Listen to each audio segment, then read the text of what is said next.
जय हिंद दोस्तों। Welcome to AP academy. आज हम लोग जलियांवाला बाग मैसेकर के बारे में पढ़ने वाले हैं। ये टॉपिक अभी रिसेंटली न्यूज़ में इसलिए है क्योंकि अभी रिसेंटली यस्टरडे हमारे देश के प्रधानमंत्री नरेंद्र मोदी जी ने वर्चुअली जलियांवाला बाग स्मारक का रेनोवेशन का उद्घाटन किया। जलियांवाला बाग स्मारक अमृतसर में स्थित है और अभी भारत सरकार के द्वारा इसको रिनोवेट किया गया और प्रधानमंत्री नरेंद्र मोदी जी ने वर्चुअली जलियांवाला बाग स्मारक को रिनोवेटेड जलियांवाला बाग स्मारक को लॉन्च किया। ये जलियांवाला बाग स्मारक के बारे में पढ़ने से पहले हमें यह जानना चाहिए कि ये जलियांवाला बाग एक्चुअली में वहां क्या हुआ था। ये हमारे देश के लिए एक बहुत ही बड़ी ट्रेजेडी थी, जहां एक तरीके से लोगों का नरसंहार हुआ। उन लोगों में बूढ़े, बच्चे, औरतें सब थे और बेचारे निहत्थे थे। दे आर अनआर्म्ड और उन पर जिस बर्बरता से वहां के पुलिस ऑफिसर्स ने गोली चलाई, उसने पूरे देश को हिला के रख दिया। ये उस टाइम की बात है जब हमारे देश में अंग्रेजी हुकूमत थी और वहां लोग एक पीसफुल प्रोटेस्ट कर रहे थे और उन निहत्थे लोगों पर जिस बर्बरता से गोलियां चलाई गई, उसने वो जहर आज भी हमारे देश के काले इतिहास में गिना जाता है। जिस ग्राउंड पे ये हादसा हुआ वही हमारा जलियांवाला बाग, जहां पर आज एक स्मारक को रिनोवेट करके और उसको इनॉग्रेट किया गया। ये वो तस्वीर है, हालांकि ये एक फिल्म के द्वारा ली गई तस्वीर है, बट एक्चुअल कंडीशन में ऐसी ही कंडीशन थी वहां पर कि जब पुलिस ने एक पार्क में लोग इकट्ठा हुए थे बैसाखी मनाने के लिए और अपने दो नेशनलिस्ट लीडर्स के जेल जाने का विरोध करने, और उस टाइम पर यह पीसफुल प्रोटेस्ट जब हो रहा था तो वहां के जो पंजाब के ब्रिगेडियर जनरल थे, जनरल डायर, वो पुलिस फोर्स के साथ वहां पहुंचे और उन्होंने जो मेन एंट्रेंस था, जो मेन गेट था, उसको बंद कर दिया। प्रॉब्लम यह था कि वहां पर सिर्फ एक ही गेट था जहां से एग्जिट हो सकते, और उस गेट को बंद करके उन्होंने इन निहत्थे मासूम लोगों पर, उस जनरल ने इन मासूम लोगों पर पुलिस को यह ऑर्डर दे दिया फायरिंग का, ओपन फायरिंग।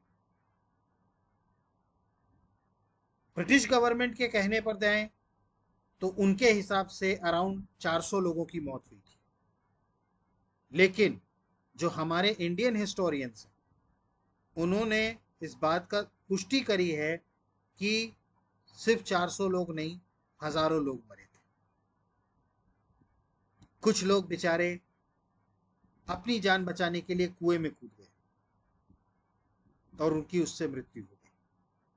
तो बेसिकली ये एक नरसंहार था, इसीलिए इसको मैसेकर बोला जाता है। और ये हमारे देश का एक बहुत ही काला अध्याय था, जिसको जिसकी शुरुआत हुई थी राउलेट एक्ट। ये राउलेट एक्ट के बारे में आपको हिस्ट्री में पता चलेगा कि ये राउलेट एक्ट एक्चुअली में था क्या। मैं आपको एक सिंपल भाषा में समझा देता हूँ। उस वक्त की जो अंग्रेज सरकार थी, उन्होंने एक एक्ट पास किया जिसके तहत वो बिना किसी को बताए, बिना किसी परमिशन के या बिना किसी वैलिड रीजन के किसी को भी उठा के जेल में बंद कर सकते। मतलब कि नाइंसाफी की आप इंतहा को देखिए कि उन्होंने ऐसा एक्ट पास किया जिसमें आपसे ये नहीं पूछा जाएगा कि आपकी गलती क्या है, आपने कौन सा गुनाह किया है, आपने क्या गुनाह किया है, बस आपको उठाएंगे और जेल में डाल देंगे। तो ये जो जलियनवाला बाग की शुरुआत इस राउलेट एक्ट से ही हुई। The Britishers had band gathering at the time and punish civilians for their disobedience with the implementation of the Rowlatt Act। मतलब अंग्रेजी हुकूमत को अगर ये लग गया कि नहीं भाई ये हमारे सरकार के हिसाब से नहीं चल रहा है या हमारे रूल्स को फॉलो नहीं कर रहा है, तो उसको उठा के अंदर बंद कर दो, गैदरिंग नहीं हो सकती।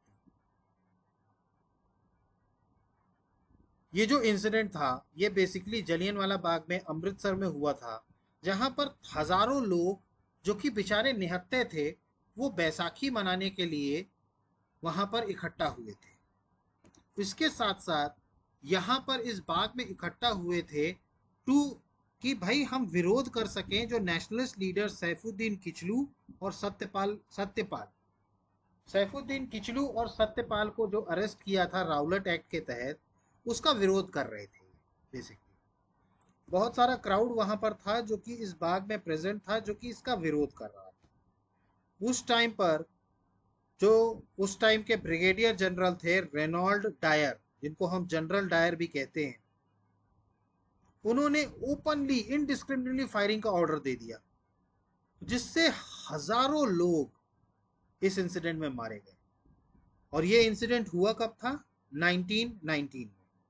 आपको डेट भी याद रखनी चाहिए, इसमें डेट मेंशन नहीं है। अप्रैल 13, 1919 को ये हादसा हुआ। 13 अप्रैल का दिन था 1919, जिस दिन ये हादसा हुआ। The colonial troops entered the bag and blocked the main entrance behind them to ensure nobody could flee before opening fire for the crowd for about 10 minutes। मतलब कि इतनी ज्यादा बर्बरता कि आपने वो दरवाजा बंद कर दिया ताकि कोई बाहर ना भाग सके ओपन फायर करने से पहले। तो बेसिकली इस एक्ट के इस इंसिडेंट के ने पूरी देश को हिला के रख दिया। और ये बहुत ही बड़ा एक, जिसे कहा जाता है कि एक बहुत ही बड़ा मैसेकर था। और many jumped into a well in a desperate attempt to save themselves as the soldiers showed bullets at them। मतलब इतनी ज्यादा गोलियां चल रही थी कि बेचारे कुछ लोग कुएं में कूद गए अपनी जान बचाने के लिए, लेकिन उनकी जान बच नहीं पाई, वो कुएं में कूदने के बाद भी खत्म हो गए। सो according to the British, 376 persons were killed in the firing. As per the Indian historians, that is in thousands। मतलब जो मौत हुई थी वो हजारों में हुई थी। ब्रिटिश गवर्नमेंट ने ये बताया कि 376 लोग मारे गए थे, लेकिन बहुत सारे लोग, thousands of the people have been died। अब उसके बाद जो इसके मेन कल्प्रिट थे जनरल डायर, उनको हमारे एक फ्रीडम फाइटर ने लंदन में जा करके मारा था, इस बात का बदला लिया था। वो उनका नाम था उधम सिंह। 1942 में लंदन में जा करके उन्होंने जा करके जनरल डायर को मारा था। तो बेसिकली उन्होंने जलियन वाला बाग का बदला लिया था जनरल डायर को मारकर। ये था जलियन वाला बाग की कहानी। अब हम आज ये क्यों पढ़ रहे हैं? क्योंकि अभी हाल ही में हमारे प्राइम मिनिस्टर नरेंद्र मोदी ने वर्चुअली इनॉग्रेट किया the renovated complex of Jallianwala Bagh Smarak in Amritsar. अब ये जो जलियांवाला बाग स्मारक है, ये बेसिकली सबसे पहले कब खोला गया था ये भी आपको पता होना चाहिए। अभी तो ये जो प्राइम मिनिस्टर मोदी ने किया, ये उसको रेनोवेट किया कॉम्प्लेक्स को पूरा, और उसके बाद फिर उन्होंने इनॉग्रेट किया। लेकिन जलियांवाला बाग स्मारक को सबसे पहले इनॉग्रेट किया था अप्रैल 13, मतलब उसी दिन जिस दिन उनकी पुण्यतिथि थी, अप्रैल 13 1962 को उस टाइम के तत्कालीन राष्ट्रपति, उस टाइम के जो तत्कालीन राष्ट्रपति थे डॉक्टर राजेंद्र प्रसाद,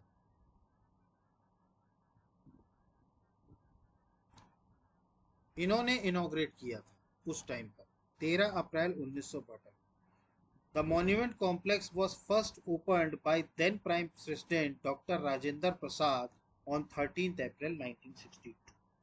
ये वो इमेज है जिसके तहत हमारे आदरणीय प्रधानमंत्री श्री नरेंद्र मोदी जी ने इनॉग्रेट किया है, नया जलियांवाला बाग स्मारक को इनॉग्रेट किया है, रिनोवेट किया है। सो आई होप कि आपको ये करंट इशू समझ में आया होगा, और जलियांवाला बाग के बारे में छोटी सी स्टोरी आपको समझ में आई होगी कि जलियांवाला बाग में कौन सा हत्याकांड हुआ था। और ये हमारे देश के लिए एक बहुत ही दुखद इंसिडेंट था कि हमारे ही देशवासी बेचारे लाखों, sorry thousands of peoples have been died, and this is a black day. I think it is a black day for India. तो आई होप कि आपको हमारा ये करंट अफेयर्स का ये टॉपिक समझ में आया होगा। नेक्स्ट क्लास में हम नए करंट अफेयर्स इश्यूज़ के बारे में पढ़ेंगे, और इसको आगे हम अपनी इस जर्नी को कंटिन्यू करेंगे। तो अगर आपको हमारा लेक्चर पसंद आ रहा है तो प्लीज़ लाइक कीजिए, सब्सक्राइब कीजिए और शेयर कीजिए, ताकि मैक्सिमम से मैक्सिमम लोग तक हमारा ये जो जर्नी है जिसमें हम करंट इश्यूज़ के बारे में बात करते हैं वो पहुंच सके। So guys, thank you, have a good day, जय हिंद,